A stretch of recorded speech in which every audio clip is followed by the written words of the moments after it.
It must be more than just a mere coincidence that Madhur Bhandarkar's latest film has a rather corny, even for the maker, connection with the controversial reality show, Bigg Boss. Calendar Girls hit theaters today, and this time around the so-called realistic filmmaker has weaved a story around the glitzy, glamour world. Surprise, surprise. Just as we can't get over the hangover of watching such a bad film, we need to tell you that there is a glaring and almost unintentionally funny reference to the popular reality show, which is all set to come up with its 9th season soon. Bigg Boss, modelled on its international counterpart Big Brother, has been a hugely popular show known for the inmates that participate in it and the controversies they create. The show is infamous for getting personalities from all walks of life, who are notorious for their deeds or have created a few ripples with their scams, affairs or even criminal cases. The criteria to enter the show, as understood by masses, is to make headlines for all the wrong reasons and display some utterly ridiculous behavioral traits! Madhur, with his stupendously stereotypical thinking, has used this situation in Calendar Girls.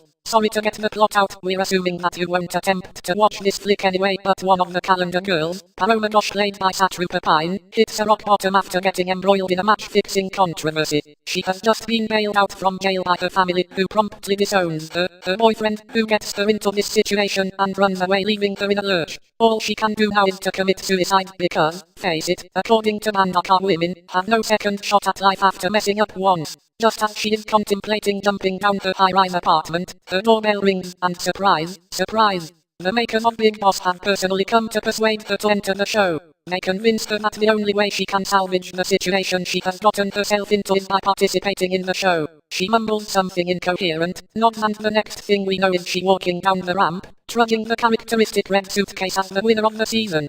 Without naming the show, Madhur makes it very clear that he is talking about the same. This is another case from the film where its director tries to throw light on the lives of sort of fallen glamorous people. This scene, like almost every other scene in the film, fails to shock you or give you a perspective about the modeling/showbiz world. It would be rather interesting to know what famous models of the country who have been a part of Bigg Boss have to say about this ludicrous stereotyping.